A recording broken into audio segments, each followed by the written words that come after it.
Hello everybody and welcome back to another video for the day. We're going back into r/AmITheDevil because you guys seem to like those storytime format ones, so might as well keep on doing them. So if you guys would love to be absolutely amazing, show your support and see more videos like this one in the near future, be sure to hit that like button, leave a comment down below to start up the wholesome internet discussions, and if you guys have not already, subscribe to the channel and turn on them notifications. The engagement really does help out the channel a whole lot. I, 35M, cheated on my wife, 36F. She left without telling me anything. How can I get her back? I know I am aware of my faults. I know that I screwed up. She and I had something beautiful. She is still the love of my life. We were together for 10 years, 2 dating and 8 married. But I made a huge mistake and cheated on her. It was just once, but one damn time. Somehow, she found out. I never knew how, because I have been able to talk to her since then. I guess she found something on my phone. I came home that afternoon, as usual, and everything felt weird. The house felt emptier. I quickly realized that her things were gone. I panicked. I started calling her over and over, but her phone didn't even ring. I suddenly saw some papers on the tables. She was divorcing me. Under the divorce papers, there was a note that said, "This is what you do to cheaters." That was the last thing that I got from her. 2 years ago now. Of course, I called the contact information for her lawyer, who had been the only bridge between us. But he just told me that he was her legal representative and that she didn't want to see me. I fought, got angry, but in the end, her lawyer just told me that it would be better if I got my own lawyer.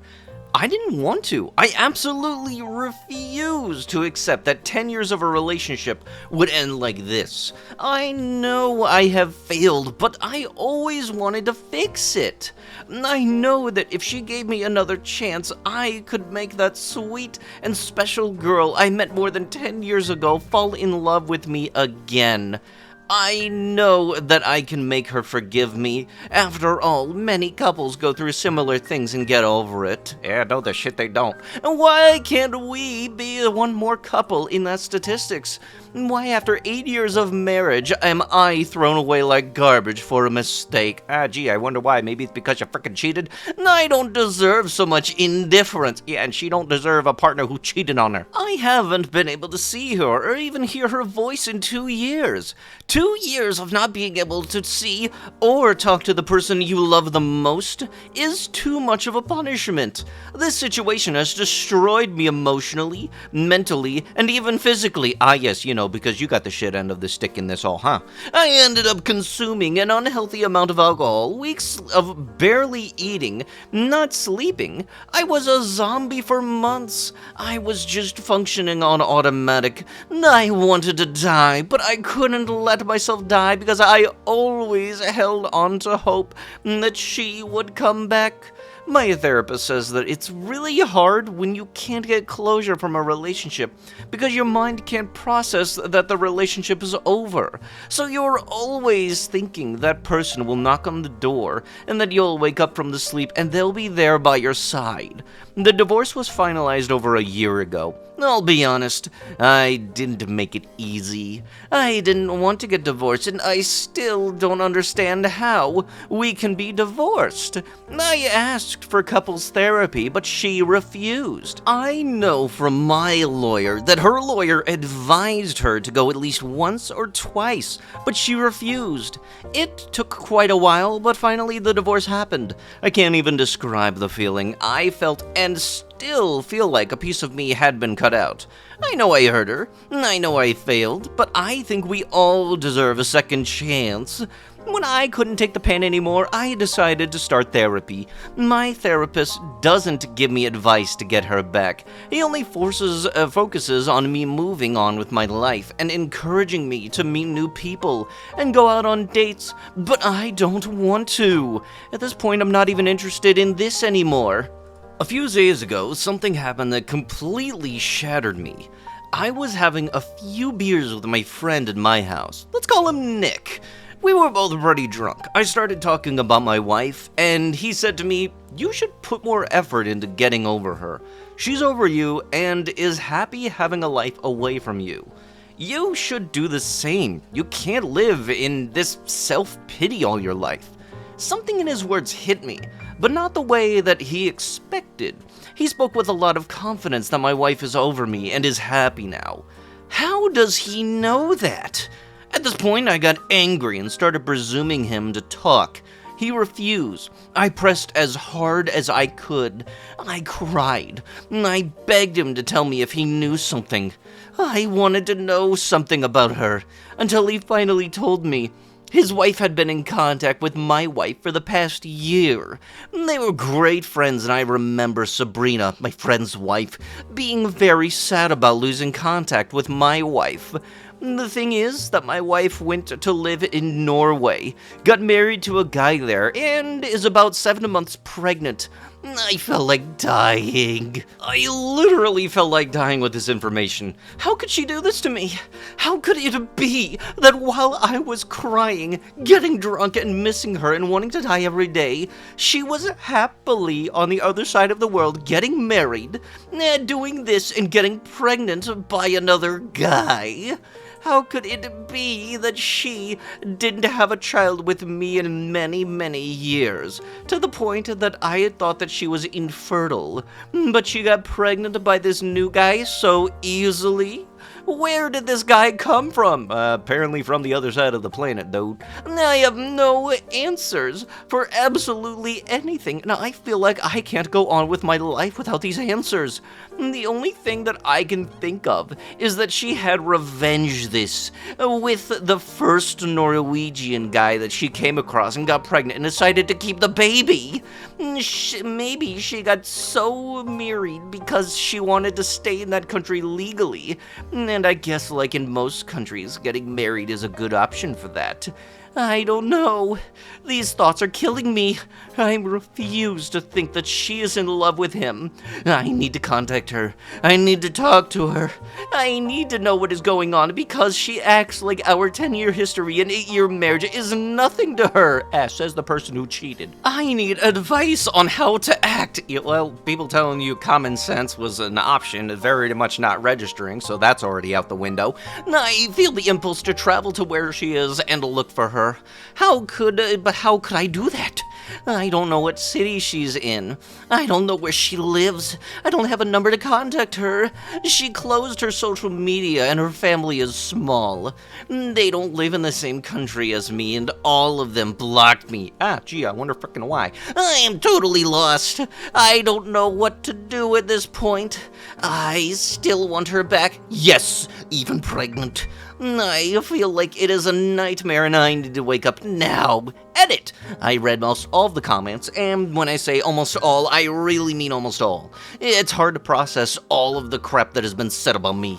I feel like you guys forget that you are talking to a person and not an inanimate object. I thought that I might find more empathy by sharing my story here. Just two people feeling empathy towards me, and their comment made me feel better. I'm not looking for validation or for anyone to say that what I did is okay. I know it's not, and I live with that daily. I will try to respond, but of course I will never be able to respond to all of the comments over here. 1. I guess none of you know what it is like to have a broken heart and not be able to get over a person. You don't decide who you love, and you don't decide when you get over someone. It will happen when it has to. Yes, you might want to take that first one and then apply it to your wife's perspective, or, your ex-wife's perspective over this entire shit. 2. Those who doubt my story, unfortunately, it is very real. I would love for this to be fake, but sadly it is not, and I have to live with this mess every day. 3. Everyone assumes that she is happy now. I don't know. How do you know? I haven't seen her in 2 years. I can't have any idea if she is happy or not. being pregnant, it doesn't necessarily mean happiness is being married either. We don't really know the circumstances of this marriage. Maybe she got married because she got pregnant and felt alone in a country where she has no one, and she just hold on to another guy. Of course I blame myself for this. This wouldn't have happened if I had been a better person and a better husband to her. But unfortunately, I can't change what I did wrong. The only thing I could do is try and make it up to her, but how do you make it up to someone who doesn't want to give you the chance to do so? Some people have said that she doesn't owe me a second chance. That was hard to read, but I understand that maybe she just doesn't have to. 4. I never openly blamed her for the infertility issues. It was just a thought. We both went to the doctor, and in both cases the test revealed that everything was fine. I never understood why she couldn't conceive, and the thought that she was infertile did cross my mind, but of course the idea that I was too. But in most cases of infertility, it is due to the female factor. Maybe that's why I thought that. 5. The horrible things were said, like I would hurt my ex-wife if she were here. I never physically hurt her and never will. I am not a bad person. I am not a monster. I know it's hard to empathize with me. I know I screwed up. I know I hurt her way beyond what I can say, but I am not a monster or a narcissist. No, you're just some schmuck that don't know what it's like to have your significant other cheat on you. 6. Some people have said that I never loved her, otherwise I wouldn't have cheated on her. This statement doesn't seem fair to me. You think you can kidnap the concept of love and tell the other person that his feelings are? You think that you are inside of my head or heart?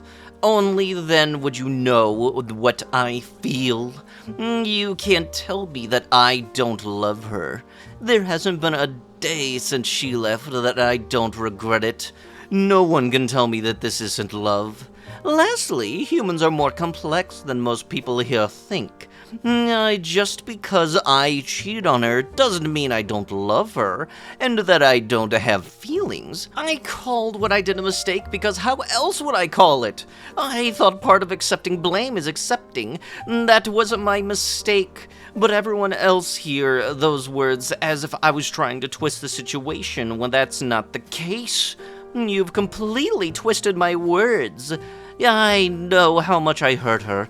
Maybe in my post I'm focusing on myself because I was never able to explain myself to her. Since then, for me, it has been one attempt after another to put another story in my head that doesn't make sense. I lost everything from one moment to the next. I simply tried to be open with my feelings, but it doesn't seem to work here. Not for me, at least. I know the damage I did to her. This woman left her life, the country she emigrated to, her friends, even her job. No one does that for a breakup unless you are going through some level of absolute pain. I understand that. I can feel the pain I put her through, and that makes me feel even more guilty. Honestly, I'm going to respond to some comments below and then log off of Reddit for a couple of days until I feel in a better place. Yes, I made a horrible decision, but you don't know how badly I've been hurt. Yeah, get the frickin' ambulance out here. We got another crybaby because, oh, God forbid, you happen to have effed around and then you found out that apparently cheating on your significant other ain't exactly a good thing and it kind of messes up the relationship. You keep on bragging about how much you feel like you've been done wrong for this, let alone your significant other. How does this feel from this perspective? Dated a person for 10 years and then was cheated on you. Yeah, no, that's kind of messing you up in the head. Absolutely guaranteed. If somebody wants to move on from you because you did them wrong like that, then you know what? That's their own choice, and you're just gonna have to live with the consequences of your actions. Am I the a-hole for not apologizing for getting speeding tickets? Well, I guess that kind of depends on why you got those speeding tickets, but if you're on this subreddit, it's probably for something stupid. I live in a town that makes heavy use of automatic camera speed traps. In addition to the places they usually put them, a few times a year, they'll get mobile ones that move around and hide in different spots. I usually spot these and slow down. Sometimes I don't. I probably get like 4 of these a year, with $40 a pop. every single time I get these, my wife wants me to apologize to her. Yes, every single time. She says because it's costing the family money and creating a serious burden. This also isn't a simple "I'm sorry." I've opened the mail and been like, shit, I'm sorry, looks like I got another one. But a think about what you did and I mean it kind of apology. Whether or not I give this apology, she will then talk for several minutes about what a drag it is, what her parents, family, friends would have done differently, and what kind of action plan or steps are going to be taken to prevent this from happening in the future. Additionally, if I do not give this apology within a few minutes of the ticket being open or shown, she will ask for it and be annoyed that she have to ask. Yes, every time. I am the sole breadwinner of my family, and literally everything is in my name. Cars, house, bills. Am I annoyed for getting a speeding ticket? Yes. Do I want to not get that many? Yes. And as grown adults, I think we can assume that and go on with our lives without each time being some come to Jesus moment about how I'm hurting the family this way. For some time now, I've skipped the apology, and it ends with a huge fight between us. I don't feel like I have to apologize, and I want to skip the lecture and deep discussion. Getting a camera speeding ticket is bad, I understand that, and I'll try to keep a better lookout. Until then, I'll pay my fines with the money I make and move on with my life. Am I the a-hole? Used to driving a little fast. Yeah, no shit. Dude, you are so lucky that those mobile speeding cameras or the camera's speeding tickets do not impact your license like getting pulled over by a cop would. Because I feel like with how many you get, all they gotta do is switch one of those cameras out for one cop and you would not have your license because you'd keep on getting so many tickets. You wanna know the easiest way not to get a speeding ticket? Put it at 5 over and cruise control. That way at least you're going a reasonably good pace of traffic and don't hog the left lane, you dunce. My 25M girlfriend 25F no longer cares about how she looks. How do I move past my lack of attraction to her? I 25M have been dating my girlfriend 25F for just over 4 years now. The relationship has generally been great. We have fantastic chemistry, work well together as a team, and are good at supporting each other emotionally. At the start of the relationship, I thought that she was stunning and felt really lucky to be with her. More recently, about 1 year ago, things have changed somewhat. We have moved in together and her lifestyle has changed during this time. She used to have hobbies and be active, but now she spends most of her time outside of work on TikTok, Twitter, Tumblr, or watching TV. She's gotten really into body positivity, which I do think is a positive movement. This means that she has gained quite a lot of weight, she has stopped shaving any body hair, and she now mostly wears clothes that are comfy but unflattering, i.e. hoodies, sweatpants, sweaters. She mentioned to me that after watching TikToks on the topic, that she has realized that she is sick of having to put in the effort for what a woman is expected to look like by society.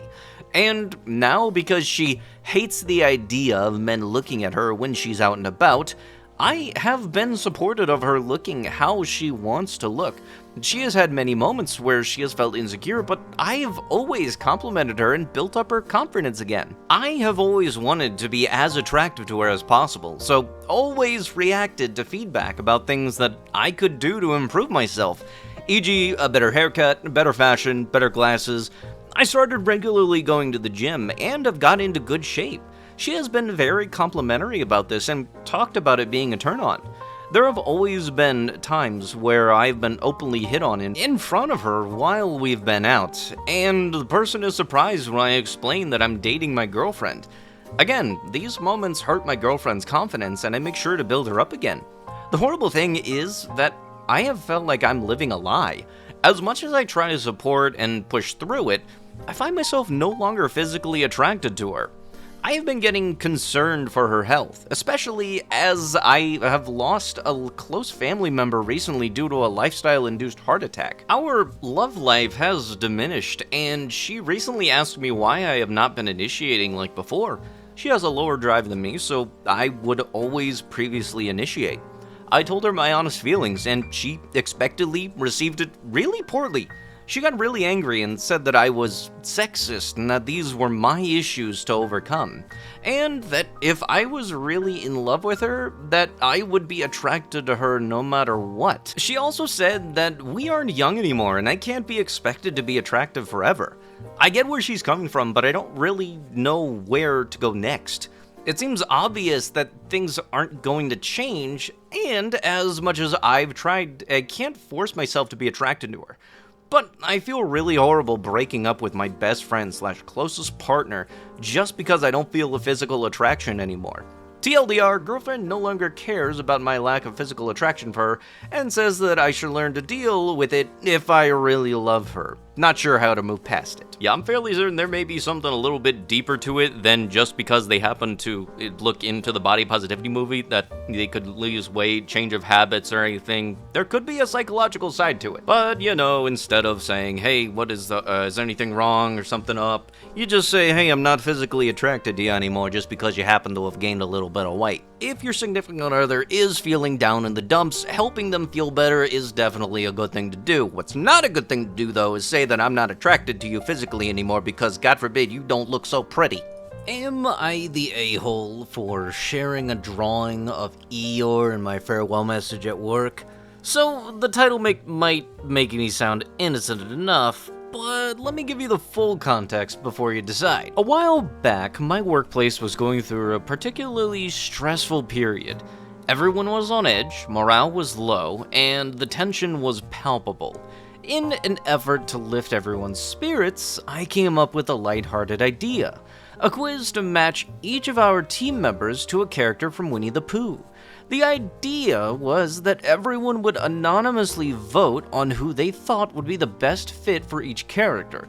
Like, who would be our Christopher Robin, who would be Winnie the Pooh, and so on. To my belief, the plan worked like a charm. The quiz brought some much-needed levity to the team, and people seemed to genuinely enjoy it. I left the quiz open for a day to give everyone a chance to participate. And the next day, I published the results in our group chat. The feedback was overwhelmingly positive. It felt like everyone appreciated the fun distraction. Right after that, I took a week off of work. During that time, I was actively job hunting and ended up securing a new position.